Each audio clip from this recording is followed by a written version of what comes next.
उत्तराखंड विधानसभा के बजट सत्र में अपने क्षेत्र और प्रदेश की समस्याओं को मजबूती से रखने के बाद खटीमा विधायक भुवन चंद्र कापड़ी का अपने विधानसभा क्षेत्र पहुंचने पर जोरदार स्वागत हुआ।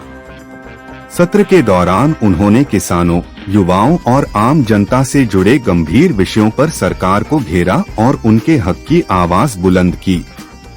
खटीमा विधायक भुवन कापड़ी जब बजट सत्र से लौटकर अपने क्षेत्र पहुंचे तो कार्यकर्ताओं और स्थानीय जनता ने उनका आत्मीय अभिनंदन किया। समर्थकों ने फूलमालाओं और नारों के साथ अपने जनप्रतिनिधि का उत्साहवर्धन किया। जनता का मानना है कि विधायक ने सदन के भीतर उनकी समस्याओं को पूरी निष्ठा के साथ रखा है। बता दें कि बजट सत्र के दौरान भुवन कापड़ी ने न केवल खटीमा बल्कि पूरे प्रदेश के किसानों और बेरोजगार युवाओं के मुद्दों को प्रबलता से उठाया। उन्होंने जनहित से जुड़ी योजनाओं और क्षेत्र के विकास के लिए सरकार के समक्ष अपनी बात मजबूती से रखी।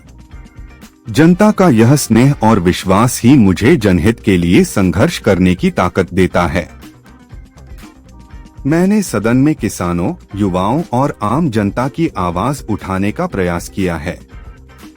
मैं भरोसा दिलाता हूं कि आगे भी आपके हक और अधिकारों की आवाज सदन से लेकर सड़क तक गूंजती रहेगी। न्याय और विकास के लिए मेरा संघर्ष जारी रहेगा। विधायक के इस तेवर और जनता के साथ उनके जुड़ाव ने क्षेत्र में एक नई ऊर्जा भर दी है। अब देखना होगा कि सदन में उठाए गए इन मुद्दों पर सरकार क्या कदम उठाती है।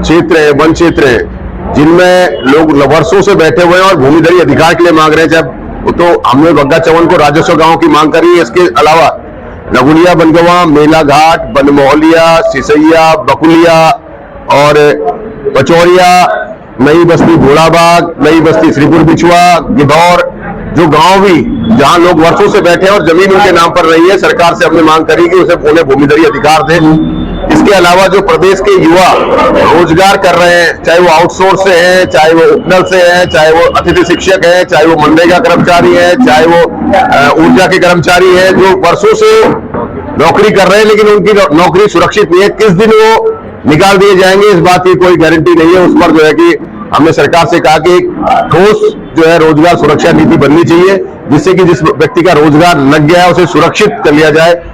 पुलिस ग्रेड पे में जो हमारे पुलिस के सिपाही थे, जिनका ग्रेड पे 2200 से 4400 होना था, 10 साल में जो है कि 2200 20 साल में 4400 होना चाहिए था, उसे 2800 किया। उनके वेतन भत्ते की बात करी कि पुलिस के जो सिपाही है उनका वेतन जो आपका वर्दी भत्ता है वो भी बढ़ाया जाना चाहिए। इसके अलावा जो हमारे किसान है, किसान जो परेशान है, किसान की फसल नहीं बिक रही है, किसान को खाद नहीं मिल रही है, किसान को सब्सिडी नहीं मिल रही है और जो है फसल बिकने पर बोनस नहीं मिल रहा है, तो किसानों को मजबूत करने के लिए लाल बहादुर शास्त्री जी के नारे जय जवान जय किसान के नारे को मजबूत करने के लिए किसानों के लिए कोई ठोस नीति बनाई जाए, इस पर चर्चा करी। इसके अलावा जो आज गैस की किल्लत हो रही है उस पर हमने सरकार से कहा कि जो ये कहते हैं कि हम विश्वगुरु बन गए, 7 दिन, सिर्फ 7 दिन हुए हैं और हमारी परेशानी हमारे हिंदुस्तान की किचन तक पहुंच गई है।